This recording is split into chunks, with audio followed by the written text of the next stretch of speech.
the appreciation you got when I first said your name. This is Ethan Slater. Also, Ariana is an actress who's been doing musicals since age 8. Believe it or not, this is her feature film debut as Nessa. Please welcome Marissa Bodie.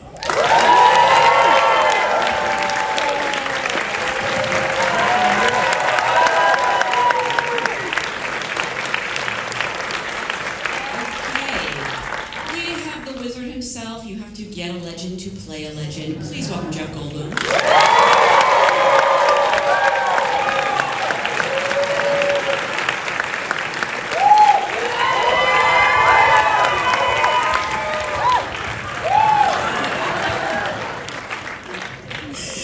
We have a Laurence Olivier Award-winning actor. He recently earned his first Emmy nomination, and oh my God, can he dance? That's really him. Please welcome Jonathan Baker.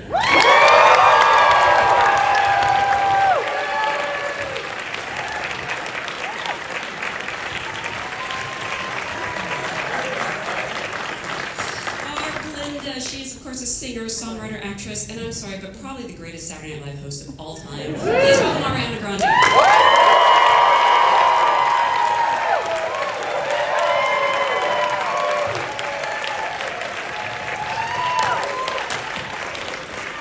And we have a Tony Award winner, two-time Academy Award nominee, who just broke all our hearts. We all knew she's amazing, right? But I don't know if we were prepared for how amazing she is as Elphaba. Please welcome Cynthia Erivo.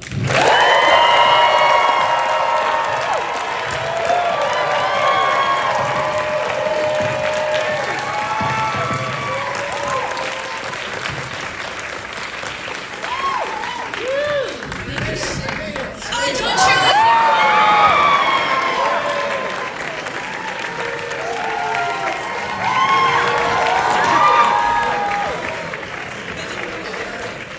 Now we can begin. I don't know, John. I don't know if it's my place to say it, but I think where am I? In addition to the world seeing your baby now, you had a baby last night. I mean, my wife had the baby, and I was there to support her. And while I'm watching the live stream of the premiere, yes, little Stevie Sky Chu. Oh, that's amazing. Are you still wearing your hospital bracelet? Yeah, I gotta go back. My wife's there. I gotta get her out of there later tonight, and she's like, go forth, go talk somewhere else, not here, about your movie, please. Yeah, you missed your own premiere. Yes, but I had my other premiere.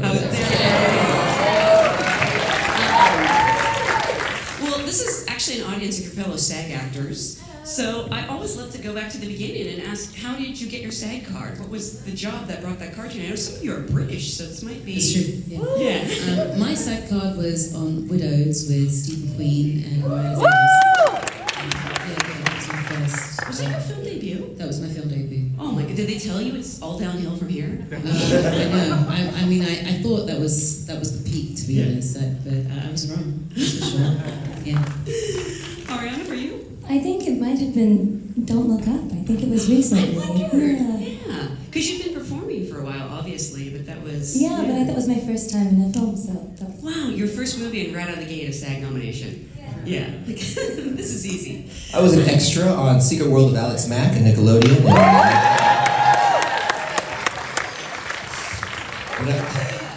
Well, you could see me in the background. I was a soccer player. It was great. I knew you looked familiar. She forgot about Nickelodeon. I forgot 6 years of my life. I forgot. 6 years of life. 6 years of life. Oh my God, sorry. Yeah, that. Oh, but it might not have been SAG at that point. It might have just been AFTRA. Oh God, I don't remember anything. I don't know. We know you have a card, though. It's a blur. Jeez. Jeff, for you? First movie I ever auditioned for, I was freak #1 in Death Wish. Yes. Charles Bronson movie. I got my Screen Actors Guild. Marissa, I think you have a great answer to this. This is and what a great one for it to be for. Ethan, for you?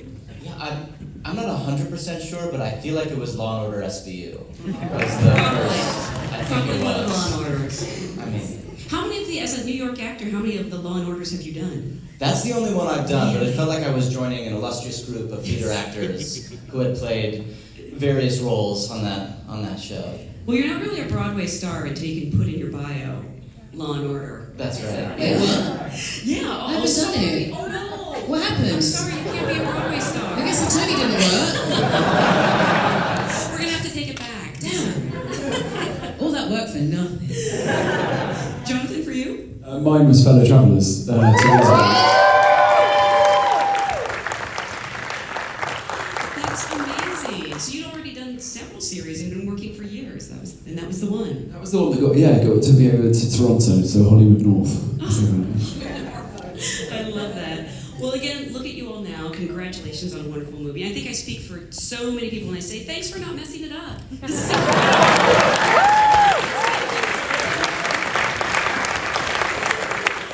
and Cynthia, I mean, obviously, we all knew you were going to be amazing, and you've played some iconic roles before. Harriet, Color Purple. Was Elf the one that always interested you? I don't know if Wicked was going on while you were on, Color Purple, and you were kind of like, maybe I could duck into that for a night. Wicked was going on. I saw it first when I was in London and knew the music before I'd seen the show. So when I saw the show, I think it's the thing that made me think, I could probably do a musical. I think I might enjoy doing musicals. But that particular role has always stuck out to me. But I just didn't know if I would ever be asked to do it on stage. So it's like, if it ever becomes a movie, that would be really cool. Wow, you manifested this. I did, yeah. And I've never said that to anyone because I always think, is anyone going to think I'm crazy for asking that of the world? But I was like, yeah, if it's a movie, I would love to do that. No, it's not. It's crazy for me to say that. And it's not crazy for you to say that. Good. Yeah. And Ariana, you've been acting and performing for most of your life, but I have to imagine Glinda was like anything else. What did it mean to you to land this role, and how did you prepare? Was it different from anything you'd done before? I mean, definitely. There were so many, reasons why I wanted to do this, but I definitely wanted to earn it. That was kind of the most important thing. So vocally, it's very different for me than what I usually sing. So I started training every single day with my vocal coach, Erivo, like 2.5, 3 months before my first audition, and my acting coach, Nancy Banks, and I just wanted to be prepared to use any tool needed, like whatever was asked, I wanted to be able to drop in and do it and really become her. So I kind of gave my everything to it and paused everything else, and I just really wanted it, but I knew it had to be earned, and I knew that if it didn't come my way, I respected it, and I wanted to know that it was going to be where it was supposed to be because of Jon Chu and Mark Platt, and I knew it was in the most loving hands, so I just kind of worked as hard as I could and let the rest fall into place. I do think, though, if it hadn't happened, I might have ended up in an insane asylum. So there's that. But yeah, it was a very different experience than anything else, for sure.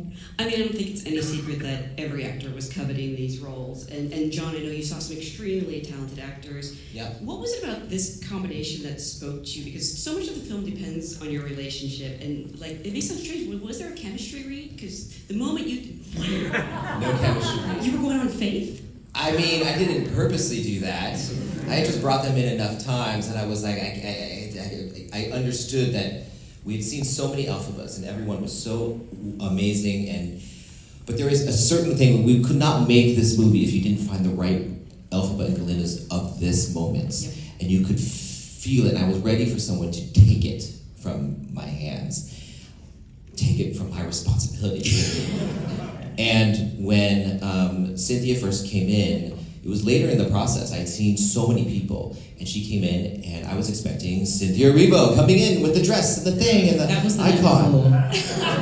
She comes in jeans and a t-shirt, having just sold out the Walt Disney concert hall the night before. He comes in there, and we're in a small room in Burbank, and she starts to sing Wizard and I. And the moment she started going into it, she felt like a little girl. And I was like, that feels like what I felt like in a dorm room at USC, dreaming about being a filmmaker one day. And it was just so transcendent of anything that, of course we know, defying gravity, she's gonna kill it. But when she did it, it was wounds. It was every word cut. And I love that. And I mean, amazing, yes. And when Ari came in a weird way, she had a giant wall to climb over, the Ariana Grande of Ariana Grande. It was, it's a giant wall. I mean, in my mind, I'm like, does she really know what it takes to carry a movie? Does she know what it takes to be inside a character? And she came in, and I couldn't believe what I was watching. I was like, she's not talking like Ariana Grande. She's not standing like, even in the waiting room. By the way, I was outside the parking lot, and she drove past like 14 times, 20 minutes before. I didn't know he could see me or hear me. I'm like, what's going on with this He girl? was like, who's blasting One Short Day? But she came in and she transformed. It felt like a discovery, and that was really exciting. And I brought her. I was like, no way, I'll bring her again. She came in again, and this time she didn't have the Ariana Grande stuff and the things. She came in, and it was almost unrecognizable. I was like, she's the most interesting person in the room. No way, let's bring her in one more time. I gotta bring her in.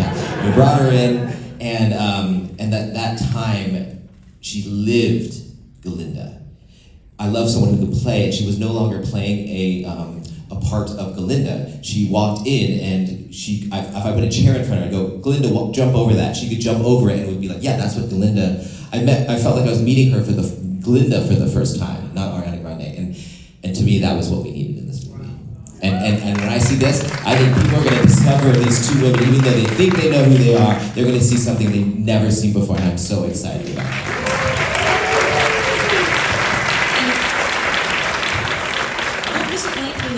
First met each other? Was it a table read, or did you? Was that No, my house? was that her house? On my floor. We just sat and chatted, and it was kind of. What did you talk about? Perfect. Then Everything. we talked about everything and nothing. Anything. Yeah. Yeah. And But we we- just hit it off. It was easy. Yeah. Easy. We had like berries. Yeah. Some carrots. Yeah. Popcorn. Popcorn, water. And we just giggled, and I felt an immediate safety. Yeah. And we kind of made a pact to really take care of each other. To be really honest with each other. Yeah. To make space for each other where we needed it. Were you at all intimidated though? Because that's Cynthia Erivo. I know. Of course I was. I was so You're going to her nervous. house. I know. I have I'm Here bootleg on my desktop. No, literally, I have. I love that performance from I'm Here. I was shitting my pants.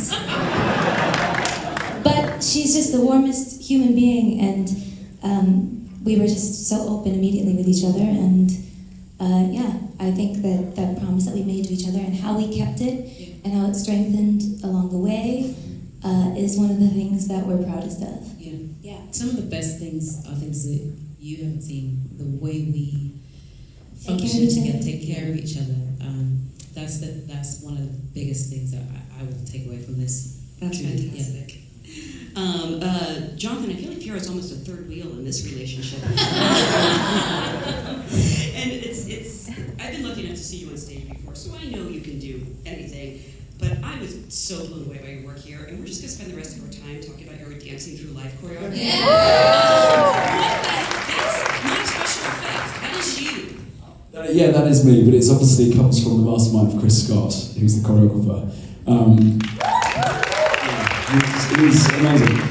There's certain opportunities that come your way, and this one is not only to share it with all these amazing people, and obviously meeting Jon and having the conversations around, when it can be overwhelming to be working with Cynthia and Ari and Jeff and Ethan and Marissa and Jon, but when the approach to character was as deep and as nuanced as Jon was willing to go, with something like Piero, actually the learning of the dancing became sort of grounded in something else. So, but yeah, it's amazing that you could come away from a project like this with extra skills like opening books with your little toes.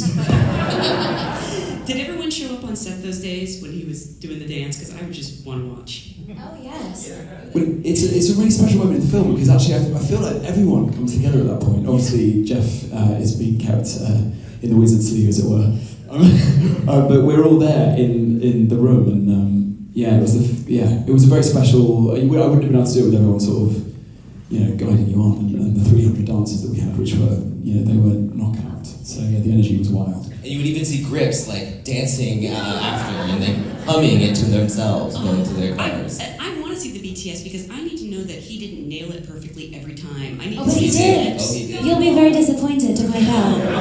He's perfect, and there's He nothing. didn't fall once? No, not once.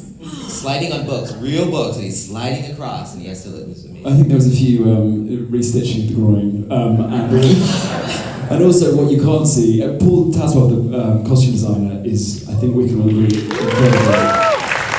And with his experience in theatre, he also approached the costume design in a way. You know, the shoes were made to look incredible for Fiera and to hold the posture, but also to dance in. But I also overheated in that costume so extremely that I had tubing underneath, and I would plug into an iced bag of iced water that would be pumped around my body to lower my temperature. And at some points I was seen sort of running around naked, like a little toddler, because I had to change completely because I was so hot and bothered. But yeah, it shows in those moments that how much work goes in from all departments to make a dance number like that possible. John, please release the BTS. It needs to be Oh, it's coming. Exclusive on Target and Walmart. And here's my coupon code. Hashtag Wiki. You'll give me a second. Jeffrey, everyone knows you're such a talented musician and actor, and you seem made for musicals, but I don't think you've done one, at least on screen, since Earth Girls Are Easy. I think I know what you said. Is this the first musical I've done in a movie? Like sung in a movie? Yeah. Had you been looking for one to showcase your skills? Have I been looking for one? Yeah. No. Just came upon me. I jumped for joy. That's all. You know, I've had experiences with musicals on stage a little bit here and there. I played a little music, but no, this was just a fantastic, over the rainbow kind of discovery. What usually draws you to a role? Is it the people involved, the material itself, or sometimes it can just be the script? Were you familiar with Wicked before this? Oh, yeah. I loved the movie, of course, in a big way. I saw Idina Menzel and Kristen Chenoweth when they first were on Broadway. I was crazy about that, cried my eyes out at that. Fantastic. I knew it. Yeah. I was crazy. Oh, and what draws me to a role? Well, many things. There are many boxes that we know we need to check. These days, and over the course of these decades, I've come to put the director at the top of the list. You can't be good unless the movie is good. The movie can't be good unless the director is good. And in this case, what a shining example. There are 1,000 ways to make this into a not such a great movie, right? Somebody else could have done it. But it's your responsibility mainly and your credit for making this as some have said, masterpiece that it is. That's a tricky thing. And I agree. And we could have done our best actors can do, okay, but if the movie doesn't work, it doesn't work. Or if we're not used well and then edited well and helped a lot by a lot of things that is his responsibility, it's not going to work. So that's the main box you want to check. And that's all I want to say for now about that. Did you record that? You sent it to my mom? So thank you. A million thanks. Marissa and Ethan, you both have these massive theater backgrounds, but you're fairly new to film. I'm sorry, Marissa, I keep saying it's your film debut. I can't believe it, not just because you're so good, but you feel so assured and confident in this. Can you talk about sort of how you came to the roles, but also, did the stage prepare you for the screen? How are they different? How are they similar? Did you have to, learn that you don't have to project to the back row when you're on film? Yeah, my audition and my self-tape came a lot later, and when I saw it in my email, I definitely was like, oh my god, this is wicked, I'm gonna put my back into this.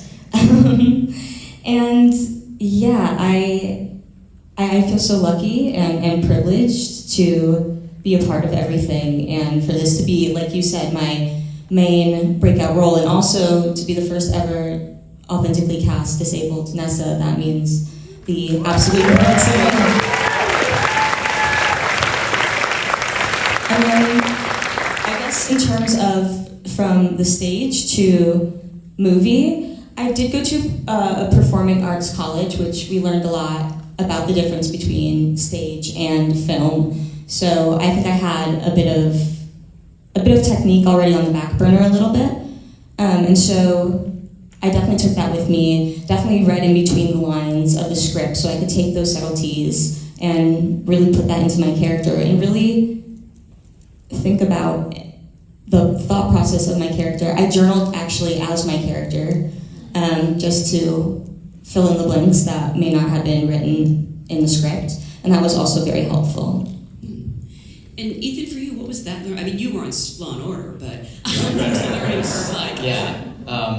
No, I think it's funny because it feels like an obvious thing to say in some ways, but the audience is just really different when you're on stage versus on film. And when you're playing to a house, you have to play almost as though the person in the back row is your scene partner. But when your scene partner is right in front of you, you can just play to them. So I think that it didn't feel like a shift in.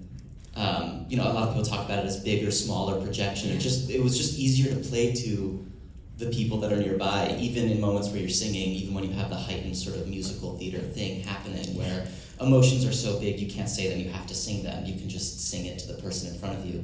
And fortunately, again, kudos to Jon and everyone up here. Like, our scene partners were across the board the best in the world and just so generous. So singing and having a scene with Marissa felt really easy and calm, and I didn't have to worry about the back of the house. But I will also say that being a part of the theater community and coming into Wicked, it felt like a really big benefit in a lot of ways because it's such a big part of what created my sense of musical theater and my sense of storytelling. And so I had the privilege of being good friends with like 15 people, 5'7" or so, who have played Bach before. And I got to sort of take from them and like by osmosis, like sort of feel what their versions of Bach might have been over the years, and then like let go of it and forget that ever happened so that I could play Bach on my own. And I think a lot of that had to do with my experience in the theater community. Yeah. Yeah. Well, and this set feels like such a community as well. It feels so immersive. I mean, so much went into making this world look phenomenal. How much did it help you all as actors to put on those clothes?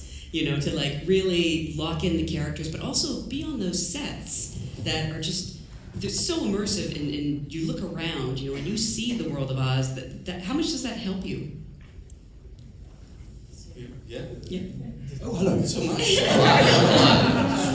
I mean, I think the detail. I met Jon Chu for. It's always talk about this, Jon, but I met you for a chat about before I was invited to play Fiero, and when I say that the vision of the film was so realised in his head that he's talked through the first 10 minutes of storyboard. He'd storyboarded the film. There were all the textures that Paul Taswell was coming up with even then. This was months before we started filming. There was such honesty and truth and detail in the work of all the creative departments. So when you're then arriving on set and you're wearing that and you're experiencing it and you're touching it and you're dancing on it, and even the books that I carelessly threw and kicked, there were incredible chapters written about the history of witchcraft and munchkins, and I think it only adds to the honesty and the truth of all the performances. Obviously particularly the two girls, but that all comes from Mr. Chu. And it's, again, once in a lifetime, I think, opportunity, and it's just the experience of it. I mean, I watched Charlie Chocolate Factory growing up, and all the big, realised set films, and the wonderment that I experienced then, I experienced every day on set. And it's great. How good is that? It's great. The books, are there actually books like written, like we could get them somewhere, again at Target or Walmart? There's no detail that is not taken care of. So the books are written in the sets that we're on. So that water that Glinda sails in on, that the boat comes in on, that's real. It's not CGI. It's actually a moat that's in the whole entire school. Yes. And I know you'd think like, oh, how do you build a river around a built? Well, Jon Chu made sure that happened. Planted 9 million tulips. 9 million tulips. Like so, the set is the set. It's a world that was built for us to exist in. The classrooms are real. So that wonderful moment where the windows close in Dr. Dinnerman's class, that happened on set. So I watched the windows close and can like be amazed by what's happening around me, and we have all those little detailed things: her wand, my broom, my hat, there was such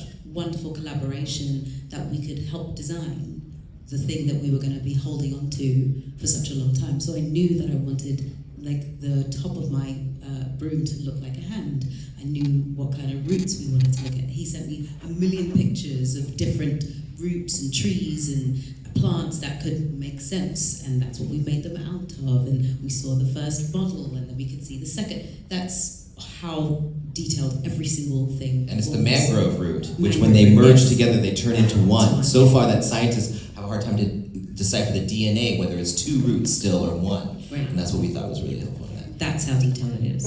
But I'll tell you the reason why, and it comes back to this cast here, is that I feel like we made a deal with them. We made a deal with actors of this caliber. I disagree with Jeff that it's up to the director to make these performances. I've made films with my friends, and I cannot make their performances better. I cannot get them. Actors are the co-authors of this, 100%, and it goes back to our discussions about what the seeds of this of our approach for this movie was, which is an examination, and we have to get to a reality. What they did was they met the characters of where they're at. And what I mean by that is the reality of a place that doesn't exist yet. And so we went back to what is Oz. That's how far back, before the characters. What is Oz? And what are the traumas of Oz? What has it gone through? What are the people like? What is the little engine of courage that is ready to rise but is not quite ready yet? And what do these characters, and that's why we showed Shiz University to have a history with animals. That's why the emblem falls off and you see the animals behind it, which we'll get into later. And it's why we show the deserts outside of Oz where we haven't traveled before. It's why we show the frogs at the bottom and why we show the skies as high as the elevation as we can get, because we wanted to see the areas of Oz, our dear friend that we've known our whole life, where we didn't know. We didn't know. And these people decided to take pieces of Oz and get to know it because their characters were going to live in that. And yes, the songs, the dance, it's great, but it doesn't actually connect unless you know where these characters are living in this place. And I found that so helpful for me that we all made that agreement. And so when they saw it, I knew I was helping them get there because we had already had that conversation. When we set the dorm room, we know she needed to place where the things would be for her, and she needed to put the things in and place it where she needed to be for her. And Fiora needed to have the horse that he had on Bridgerton because Jack is his horse. We can bring him in.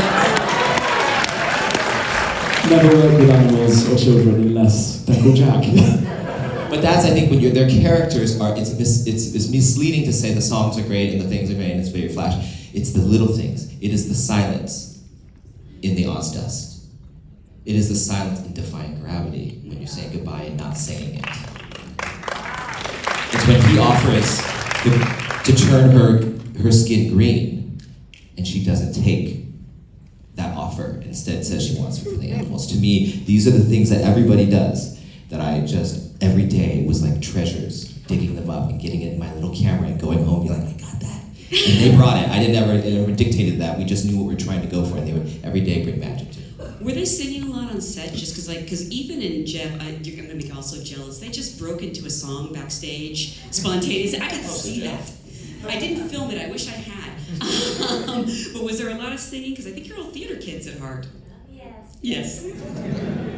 It was an absolute nightmare. Constant. But you two are going to release a spin-off album, right? Me and Jeff? Yes. Ethan and I, yes. Yes. Absolutely. Sorry, what were you singing? It was Sentimental Man, that's what it was. Yeah, You did a forgot line of for a it. second. Yeah. Quite understandable. Yeah. No, I was a theater kid too. We were all, I was deeply in love with it, got the bug, and used to write on my shower door, please God, let me be an actor, and then I would wipe it off every morning, so this is a dream come true. And I disagree with myself a little bit. Yes, you're the top, the director is the tippity top, and we couldn't have done it had you not, you say you didn't dictate it, but you transmitted very sophisticated in the height of organic, beautiful, deep, complicated, real acting so that we could do it. But you cast this and yes, I was remiss, without Nathan Crowley doing those sets, and Paul Tazwell, the costumes, and Alice Brooks, who filmed it, and everybody else, but this cast, I was remiss, you're right. this movie doesn't work unless you cast those two women who give, as you know, all those new men said that they give performances for the ages, the all-time greats. Fantastic. No, you need all of that.